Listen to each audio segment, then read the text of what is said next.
Hola YouTube, my name is Ricardo Lino and I'm a wheel addict. In this audio file, which I don't know if we can call a podcast, you'll be hearing what happened at the Winterclash 2018 when Arlo Eisenberg was screening What Do You Believe In? And then there was a few questions that he was answering. So hope you enjoyed this one. Okay, for technical reasons, being Ricardo's voice recorder, we're announcing the whole thing again. So once again, welcome to the screening of What Do You Believe In with Arlo Eisenberg. We're going to skip to the beginning of the video immediately. Arlo, would you like to comment first? Yeah, if you don't mind. Yeah, so in the interest of economy and time, rather than watch the whole thing and then talk about it afterwards, I think there's some interesting little bits of insight that I can add as we go, and I think it'll have a little more impact as we actually see this stuff happening. So if it's possible, I think through the miracle of technology, I should be able to say, let's just pause it here for a second, and I can add some insights. But otherwise, I'll try not to talk over stuff too much. We'll stop it if there's something that I want to talk about. But let's go ahead and start it.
So while we're waiting, when we first conceived of this film, it was a project that I entered into with Shane Coburn from Mind Game, and Trend Killer was his distribution company, and Joe Nabron, who was with Future Prospects. Both of these guys were really great friends of mine, and also really influential in rollerblading, as most of you, I'm sure, already know. Okay, ready? No, go ahead.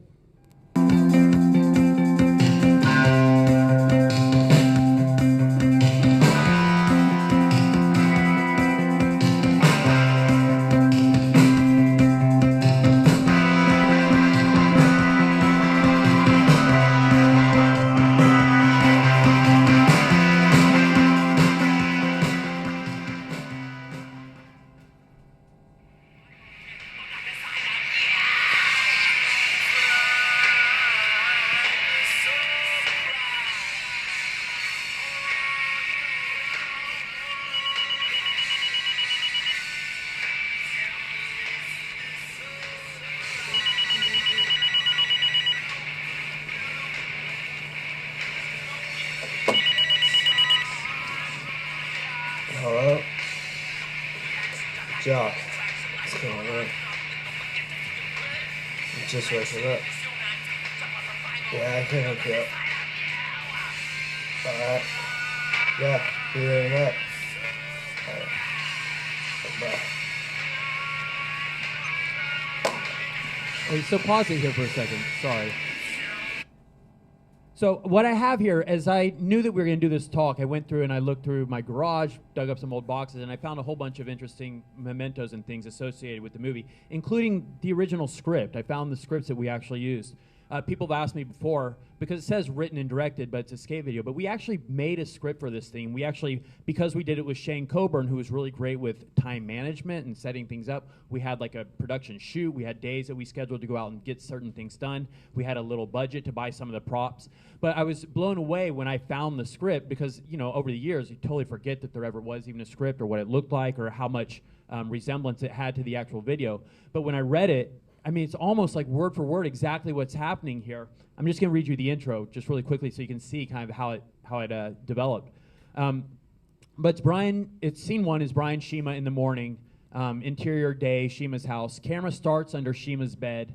The phone is ringing. Shima slept with the radio on, and you can hear the Bad Brains song from his Medium section playing on the radio in the background. The camera moves up to reveal Shima sleeping in bed. Shima sleeps through a couple of rings before rolling over to answer the phone. And so it's just stuff like that all through the video. And there's some interesting points where it completely diverges from the script, and we'll talk about those as we go. But let's go ahead and play it.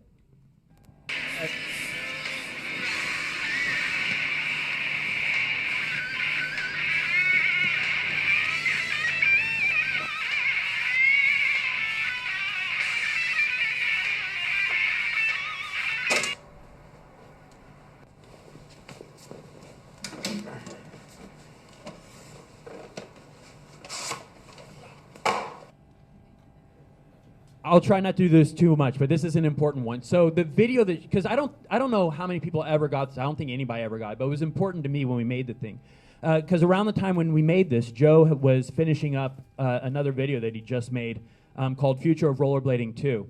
And he let me come up with he said I could design the cover art for the video. I said, cool. And I said, can I name it? He said, sure. And I said, can I call it whatever I want? He's like, sure. So I came up with higher power. And I was debating between calling it like everyone has a higher power or higher power. I thought it was kind of cool. And I made like this weird like Jesus figure and put a whole bunch of like alcohol and cigarettes and strippers and stuff on it. And it's got Richard, you know, inside of the little picture of Jesus. But we called it higher power. But then when we started talking about this project, I'm like, oh man, I just gave away this awesome name. I should have called this video Everyone Has a Higher Power. So then we came up with What You Believe In as a workaround. But then we came up with the idea, since Joe was wrapping this one up, let's make some kind of like weird tie-ins. So if you ever, and I don't expect anyone to have this video anymore, but if you ever look on the cover of Higher Power, right here in the corner is a little rabbit. We put a white rabbit on the cover of Higher Power. And this part right here, what Shima's doing is he's putting in this video. And the idea is that he's fast forwarding. When it comes on, it's the end of Higher Power, of Future Prospects 2. And then he fast forwards through it. It's supposed to be this made up hidden section that turns out to be the Richard section, which is the first section of What You Believe In. And also, the idea with this section for Richard is that since I knew I would be like really overbearing and sort of editing over Joe's shoulder for the whole video, I wanted to give him one section that was purely FP, that was purely Joe, that I would have no input on, and that was Richard's section. So that's the only one that's in color. Joe does it all by himself, and then all the other videos have more of the kind of What You Believe In feel. Continuing on to the future of rollerblading part of the story, how did you actually decide on the cast of What Do You Believe In? Well, a lot of them, I mean, they were the top skaters of the era, but they were also in future rollerblading. What made you pick exactly those people? some of them were. I mean, some of it comes down to like who you can get. You know, Shima obviously is would have been one of the ones at the top of my list always.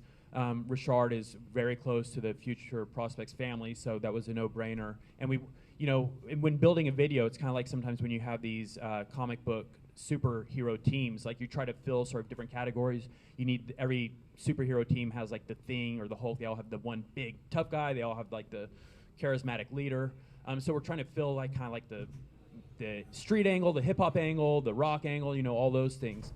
And I think Jaren's part probably was, maybe it was originally conceived of kind of like as a Carlos Pianowski role, but Carlos may have been hurt around that time, so we're trying to come up with another guy that kind of had that dark rock edge and kind of would do big stuff on street.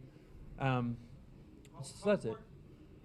How important were they for the narrative of the whole video? Well, they were important because for each part, you know, what I did is mostly I would start with a song kind of and the writer, and then I would just keep playing the song and sort of like get feelings like that I thought, it's sort of all really esoteric and artistic and abstract. But so I used the skater's kind of persona and the quality of the music as inspiration. So they were important. Like each section is kind of tailored to the writer.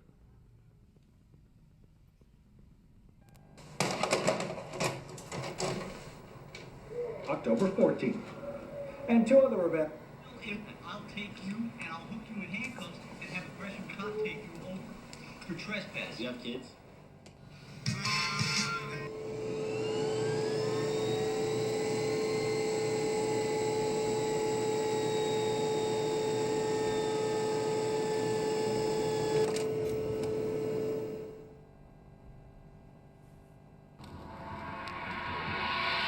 Good evening, ladies and gentlemen, and welcome. Hot Sick Proudly presents My bad. a Hot Sick production.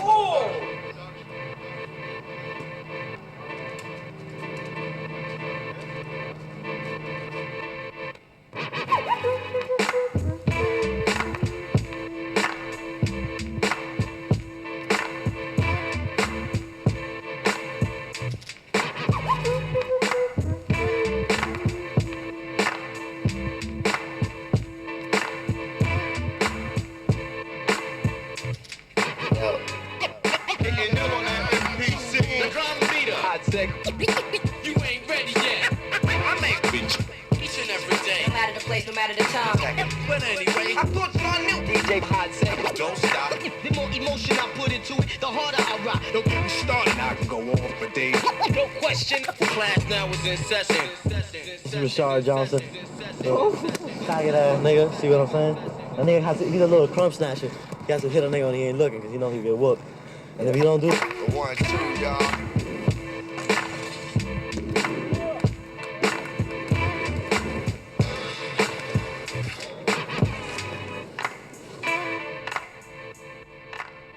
Funk, hit me up with some of that thug.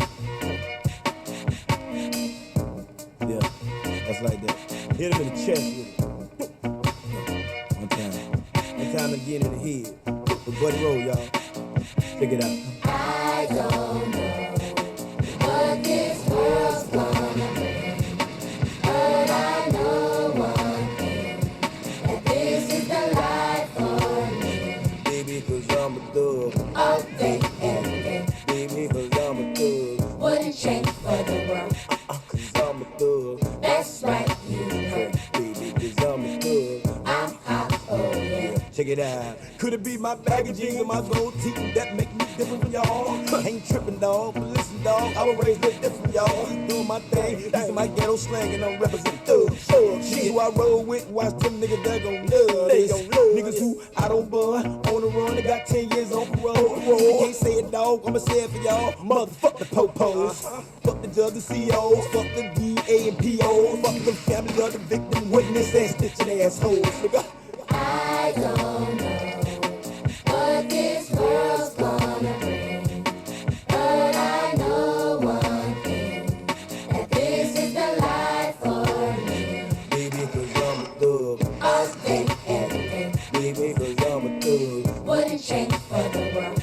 Cause I'm a thug. That's right, you heard. Baby, cause I'm a thug. I'm hot, oh yeah. Check it out. See, I'm so tight. Niggas be like, that nigga got so many hoes. And I know he got clout. Look at his mouth. That nigga got so many goals.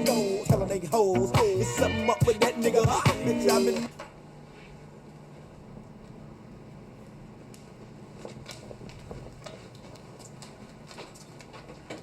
I live for drugs.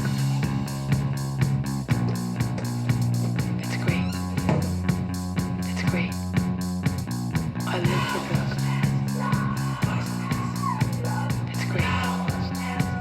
It's great. I freaked out very, very badly. I freaked out on acid. I live for drugs. It's great. It's great. I'm the white rabbit.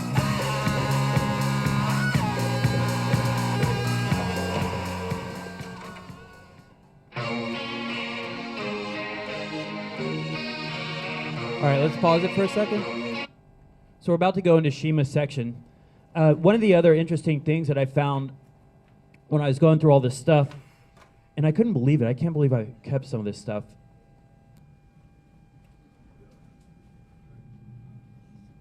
I'll get to that in a second. Oh, here we go. I found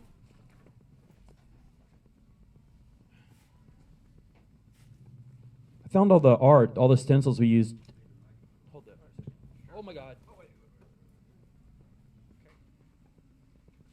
He said there. Yeah. Sorry, I found all the stencils that we used to make the titles. All these titles that you see between the scenes, just cut them out of magazines. And the for Shima's section, so for every section, if you look through the script, in fact, maybe I'll pull it out here real quick. But for every section, I did pick out a song, because like I said, I was using songs as inspiration. Let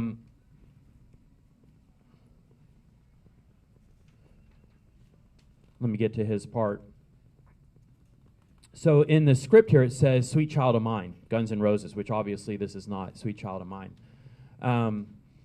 Of all the sections, Shima's was the hardest to get a song for, because Shima basically rejected every song. And so we would go back and forth, like every day. Joe and I would just be like going through playlists, like trying to pitch songs to Shima, and he just shot everything down. And then finally we got this song, we found this song from Ozzy, and Shima green-lit it. So that's what we were able to edit to. Also, I'll get more into this later, but we had a hard time getting footage from guys. And from Shima and John Elliott in particular. You know, they were in San Diego, so it was harder to get shoots with them. They were further away. But there were times where it really felt like pulling teeth. And I guess anyone who's ever made a skate video and had to deal with skaters knows it's hard to get them out sometimes to get footage. But in the end, oh, and also, so there's some clips here that you see, you know, people notice that Shima has different skates on. So there's footage in here also that we were able to pull from old footage that Shima had. But in the end, it ended up being, you know, because Shima is great, it ended up being a pretty solid section. Oh, and this is the introduction of the rabbit. So we recruited a lot of different people to wear the rabbit suit. Mostly it was Billy Prislin. We also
alluded to earlier, I mean, really all these things were just sort of based on feelings and kind of abstract ideas. So the white, people always, guess, does White Rabbit, stand for your parents or oppression or the government, whatever it is.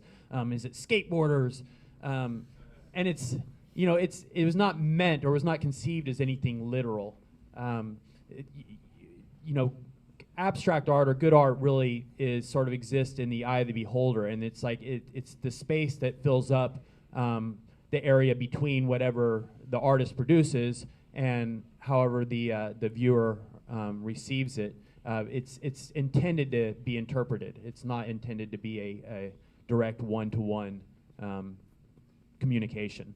But loosely, it's obviously it's based just sort of on.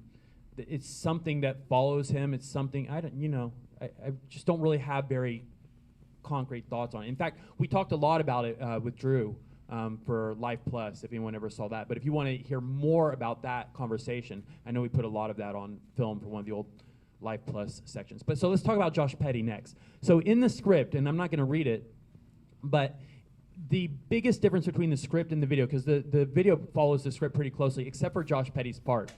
Josh was living with Joe Navarone at the time. Josh, Joe, and I were all very good friends. And Josh had been dealing with a lot of knee injuries. And so he would quit. In fact, this would be his last major section. But he thought, or it looked a lot like before this, he'd already quit. And so when I wrote him into the script, it was really a much smaller part. But then when we'd go out and skate, as we started going out filming for this thing, Josh would come out to every session, and he started getting a lot of footage. He was going hard, and he was really motivated. I think it was the first time he'd felt healthy in a while. And in light of the fact that we weren't getting a lot of footage from the other guys, it really made an impression on me how hard he was working for the video. And so I had to go back to the drawing board, and I rewrote the script to accommodate sort of the change in dynamics based on Josh's output. But unfortunately, this section starts with him blowing his knee out again. He tries a gap and blows out his knee, which I think was at the very end of filming. So all the footage, is that right? Or did we wait for him to heal up enough again to go back and hit it? I don't know. Too much time has elapsed. But also, there's an acknowledgement in this section, the way it was rewritten, with the 3 different sections. You guys will see the conceit of this concept as we watch it. But Josh went through a lot of different periods in his career as a skater, aesthetically, in terms of style. He was like a really Chad Muska type, like street guy. He went really hardcore rock, skating with his shirt off and bandanas. So we tried to capture kind of like this notion of like switching between styles, and also some of the dynamics of the FP house and just what it was like in there.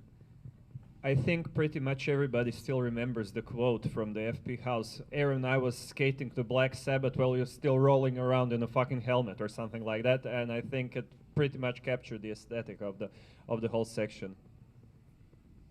Curious if that was in here. Was it written into the script or was Oh, but you know what? Not this version, because that was when we rewrote it. Aaron laughing. For your section, everyone laughs. Josh, fuck you. Aaron, who's going to give you a section? Josh, fuck you. You don't even know. We're filming for the second Regime video, and when people see my section, they're going to be like, oh, shit. I mean, I've been skating, and for my music, we're going to use something crazy. I'm not even talking rap or hip-hop. I'm talking like some crazy shit that has never been in a rollerblading video, like some drum and bass shit. Okay. Trying to write for skaters is really ridiculous. But anyway, let's watch this section. Man, have you guys noticed how everybody's jumping on this rock bandwagon all of a sudden? Right. I remember back in Espionage when me and Champion were skating to Black Sabbath before it was even cool. Now all of a sudden everybody's growing their hair out long and trying to wear the tightest pants they can find. Man, I still like hip-hop. I'm still gonna listen to hip-hop, and I don't give a fuck who thinks it's cool. My next section for sure is gonna be the hip-hop. Dude, who's gonna want to get your ass a section? Fuck you, Aaron.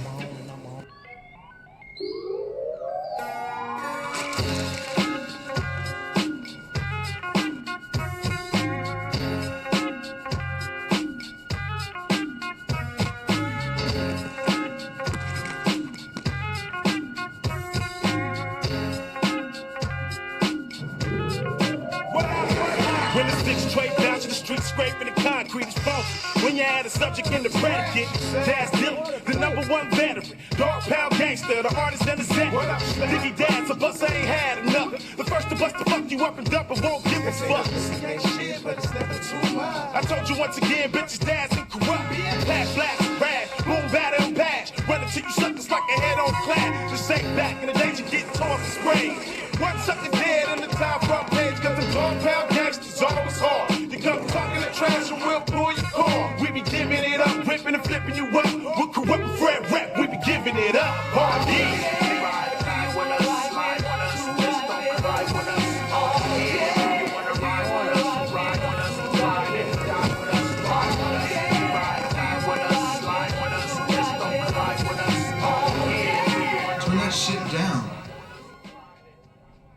I'm so sick of all these little gangster wannabe white boys.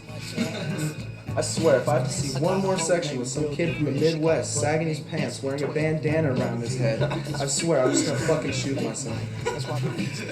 Now hip-hop's the most plagued trend in rollerblading. I swear, man, for my next section, I'm definitely not skating to hip-hop, dude. I'm gonna use something completely fucking different. Dude, who's gonna wanna get your ass this section? Fuck you, Aaron.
I swear drum and bass was cool until everybody had to come out with the drum and bass section. Dude, in the Senate video, I remember back in the day, nobody had ever seen shit like that before. Now it's just as played as everything else. So my next section, man, I'm just gonna be like, fuck it, dude. I'm gonna skate fast as shit. I'm gonna do some big tricks. I'm gonna definitely use raw. Dude, who's gonna wanna get your ass this section? Fuck you, Aaron.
Since you're so excited about this section, why don't you come skating with us today?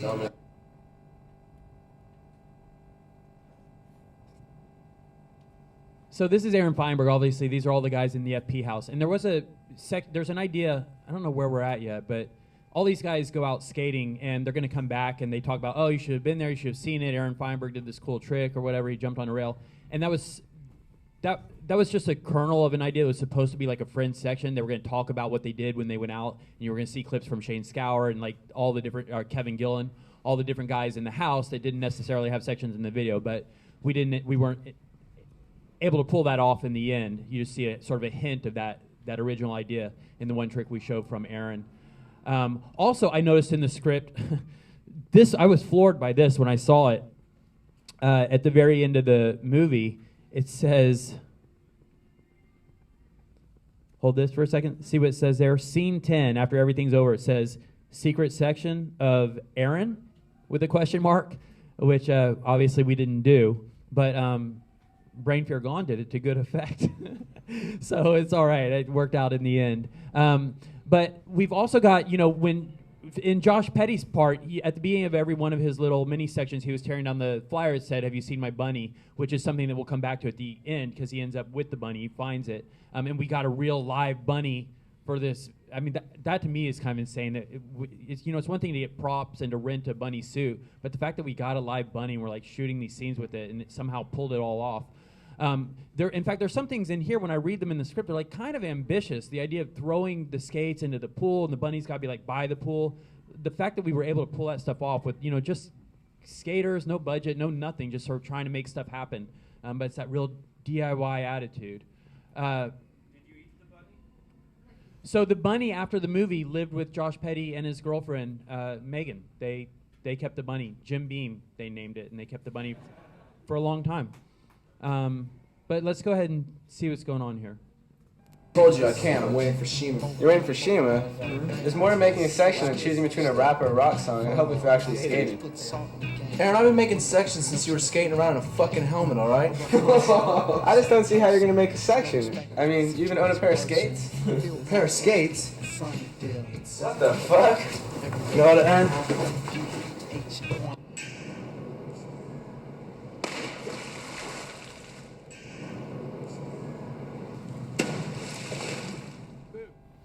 Now I don't have any skates. Oh, okay. So yeah, we have to talk about this because this is we're about to go into Jaron Grobe's into his section, and I think it's one of the most controversial, kind of always one of the most misunderstood. I think now after a little bit of time, probably not so much, but certainly back when we made it, because the FP house sort of Shima, not that Shima and John Elliott were FP guys, but they, their bona fides were well established. But Jaron Grobe was viewed as a competition skater. I mean, he was a multiple times X Games champion. People really didn't see him as a street skater, and I think that there was some aversion to or some rejection of this notion that Jaron would be in this street video, especially by like Joe Navron. Like the FP guys were kind of like they were the arbiters of what's cool in street. And so not everyone bought it. But I liked the challenge. I mean, it's part of the reason we did it. I felt like a similar project had been undertaken with Aaron Feinberg. Shane Coburn made a real deliberate effort to refashion Aaron, who was known as a competition skater, as a street skater, and he became, he ended up having a legacy of being one of the best street skaters ever. So they were really successful in that respect. And also talking about kind of some of the artistry of it. But the idea here is, so Josh has just thrown the skates into the pool. Jaron's going to wake up or have his eyes open up in the bathtub. He's wearing one of these shirts that we got made at the swap meet in Venice, I guess. It just says fuck embroidered. But so the idea is that Jaron was going to be, let me tell you. Hold this for a second.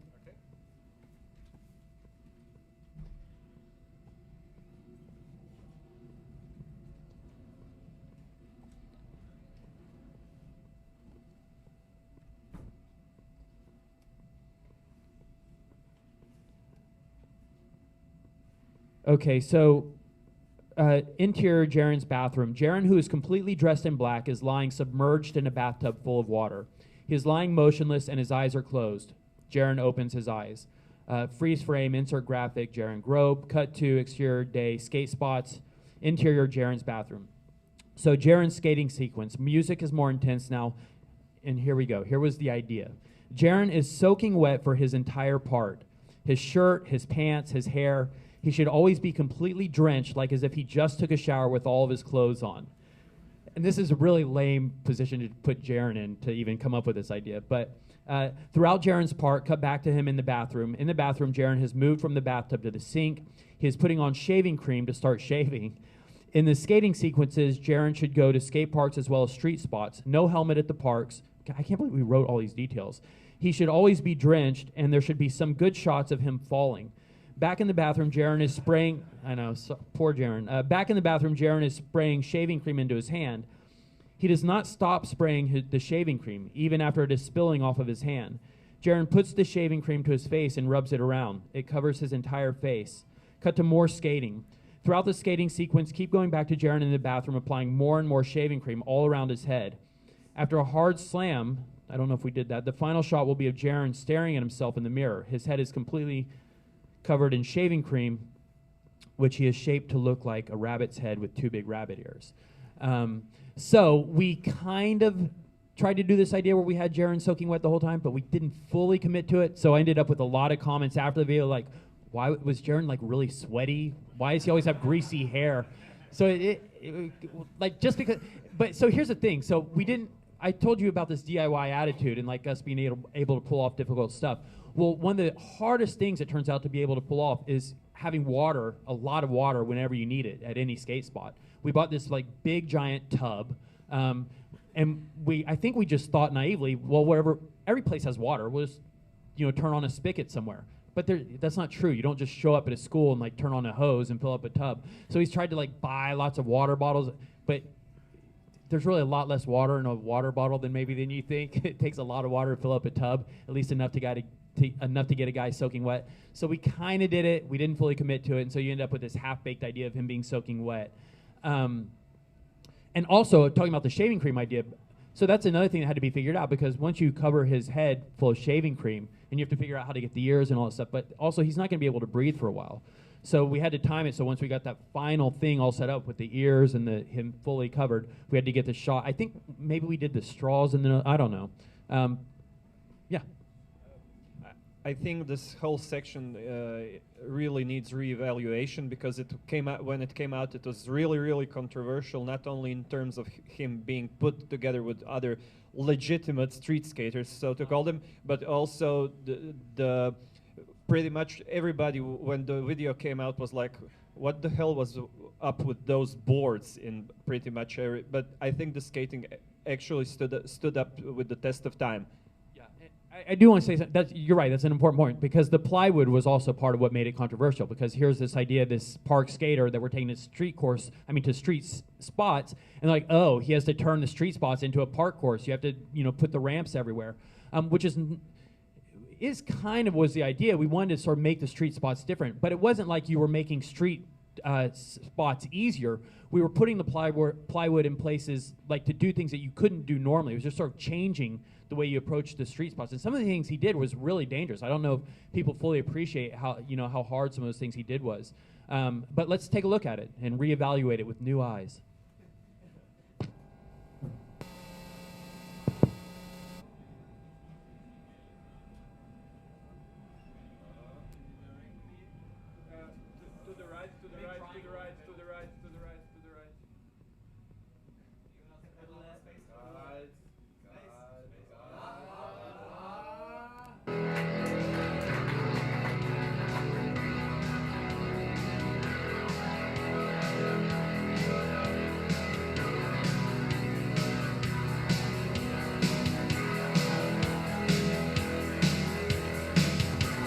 We had to put rocks in the skate so they could flow just the right amount of depth.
right, cool. So, oh yeah, and see, I guess there are holes in his nostrils. We did have to do that. We had little straws and we pulled them out to get the shot.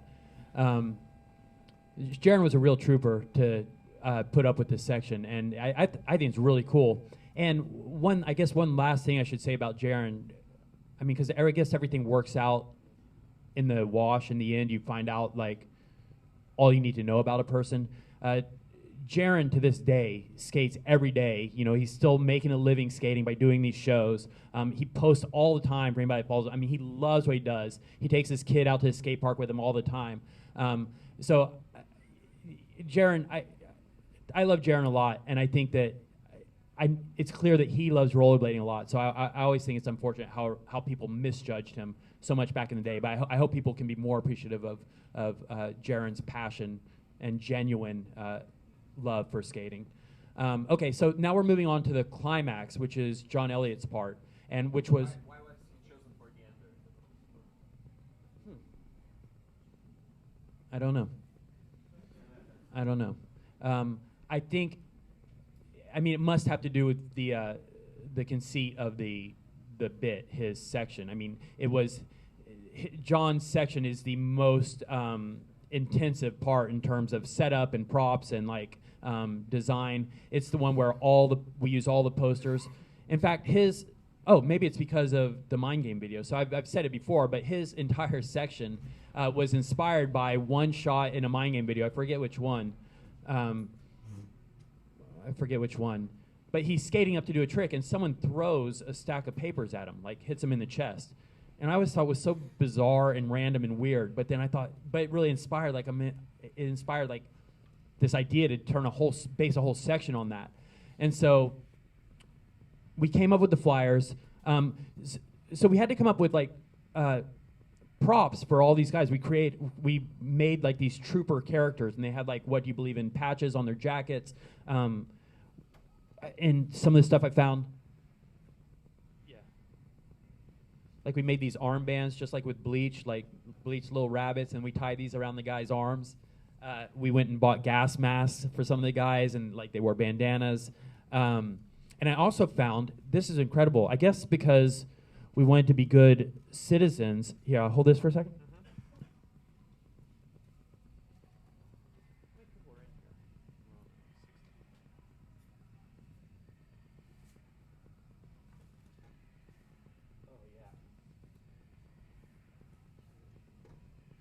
So whenever we went to a spot, like we would have to set it up like with all this propaganda, and we put up we had all these posters printed, and we had all these flyers printed.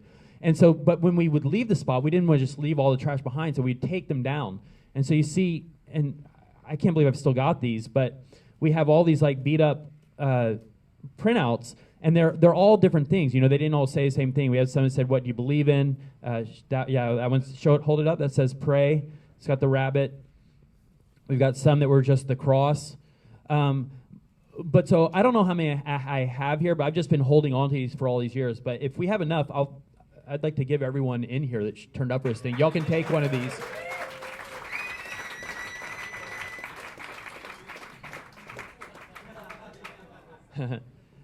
Some are more battered than others, and they, you know, as I said, they have different messages on them. But they're just so cool.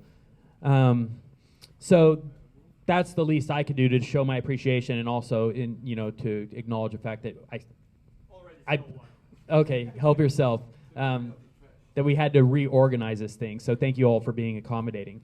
But so we're moving into John's final thing, and let me go to the script here real quick.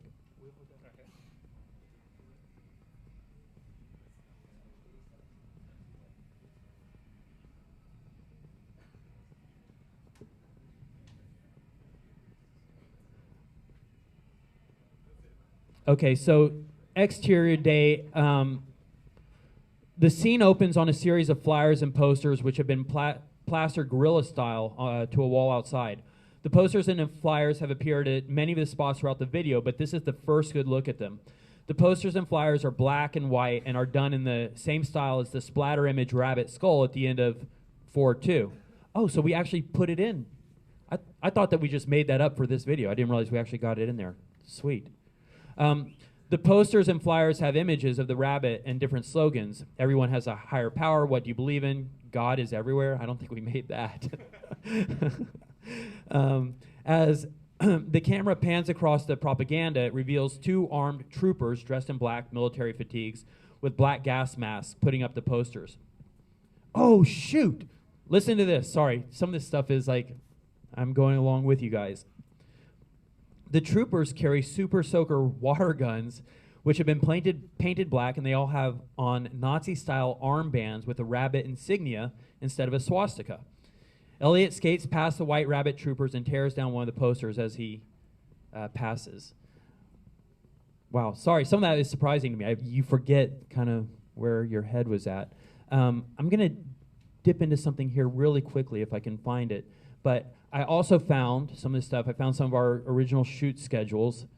They're also designed. Yeah, March 2001 from March 23rd to the 31st, it looks like, or to April 2nd, we were going to shoot Jaren, just so you know. But somewhere in, oh, look, there's more flyers. Good, we might be able to get all you guys. I'll look for it while we watch John's section. Let's go ahead and play John's section.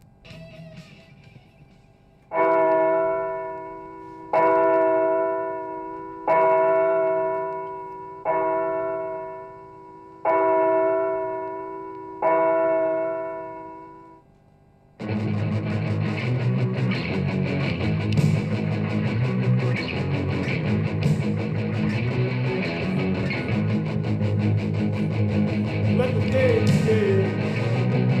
Let the horror start. Let the fury swell. Let the skies go dry. Let the day begin.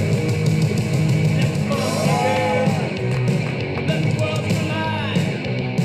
Let the day begin. Let humanity spin. Let the day begin. Every time is a hurt. So let's let the day begin. No matter what to do, so let's let the day begin.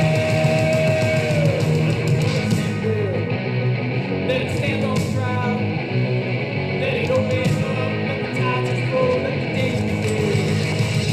Let the fuse off squirt. Never got the flow. Let the process high. Let the false boys follow with the rope is wide. Let the fun begin. Let the world collide. Let the day begin. Let humanity spin. Let the day begin. This every time is a hurt. So let's let the day begin. No matter what's running too long. So let's let the day begin. When every time is a hurt. So let's let the day begin. No matter what's running too long. So let's let the day begin.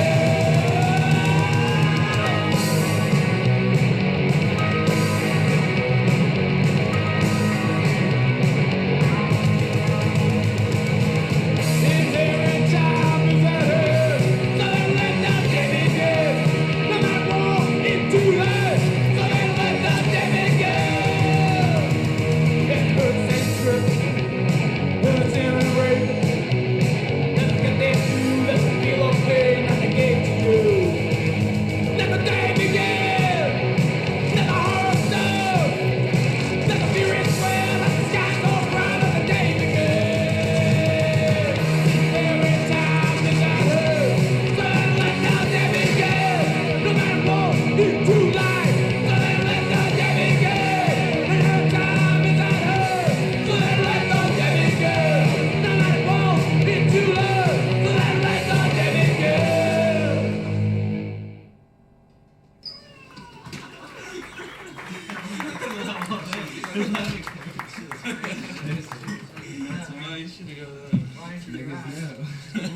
Hey Josh, you should have went skating with us today, man.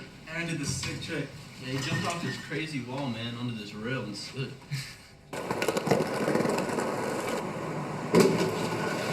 Oh shit!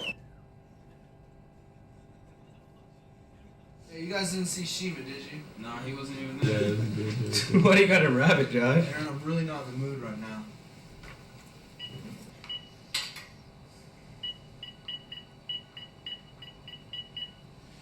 Fuck is Shima at?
My daughter, who's here and much older.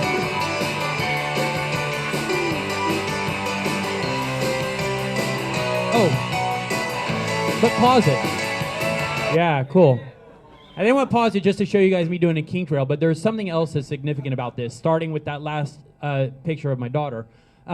So I had to leave town. I had some obligation, had to go to a contest or something. Maybe I was coming to Europe for something. But and we had a strict deadline to get this thing out because Shane had set up all the distribution stuff. We had to have the master off to the whatever they call it, whoever makes the videos. So the video wasn't done when I left. The credits had to be finished, and Joe had to do them by himself. And I tried to maintain very strict control over the creation of the video. In particular, the titles and everything, they all had a distinct look. It's all white on black. But then after I left, the few scenes that Joe had to do by himself, he came up with this different typeface that had a drop shadow. And to me, I don't know if anyone has ever noticed or even cares, but it's always been really grating and devastating for me because I felt like the video was so close to being completely tight and finished, and now it's only 98% perfect, at least as far as I wanted it. Huh? And I don't mind that it's on my clip. It's just because it's also, I think that we're about to see the bunny jumping, and he's also got this shitty thing that says Jim Beam. It's got this terrible typeface. It's as a someone who's suffers from minor OCD, it's just one of the kind of things that really ruins your day. But okay, that's all. Go ahead.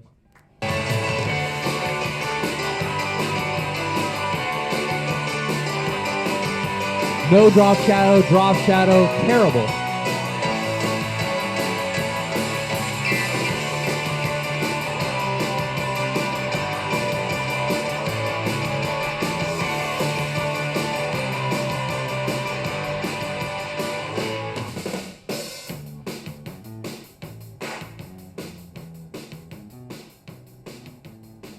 And one more thing I'll add really quickly since that's over, but also the idea was we had a lot more B-roll footage. It was really great. And that I intended to have a much bigger credit section.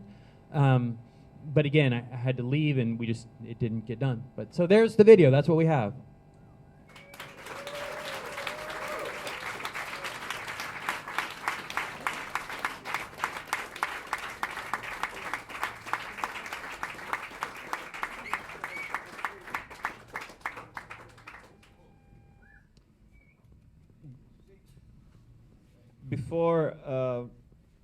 Before letting you have the final word, let me just say what a great honor it has been to sit with you at the panel today.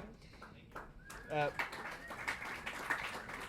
14-year-old me could never have imagined it, and thank you for being such a huge inspiration to generations of skaters around the world.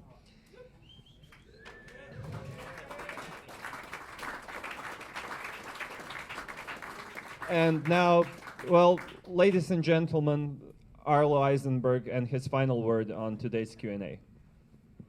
Well, I filled up the day with so many words, so I apologize to be throwing even more at you. But, I talked to AJ about this a little bit last night because after watching his video selections, I've always been a big fan of AJ's work. And I think that what we tried to capture here was not just the athleticism of skating, but also the artistry. And that goes beyond the pure execution of the tricks, but it also extends to kind of how we view the world. I mean, every skater is familiar with the affliction where you can't look at the world without seeing rails or lines or things like that. We already look at the world differently. But I think that extends beyond just skating. We are kind of the people that are tasked with I don't want to overstate it or oversell it, but change only happens through people that are willing to look at things differently. And I think that we play an important role beyond the skating world, but also in society, especially as we get older and we go out and do other things. This unique perspective that we all have and that we share, I think, helps us to provide a valuable service to the greater good in the long run. So I hope that we were able to celebrate that a little bit in this video, and I would like to celebrate all of you for being a part of and extending this community and this artistic ideal. So thank you.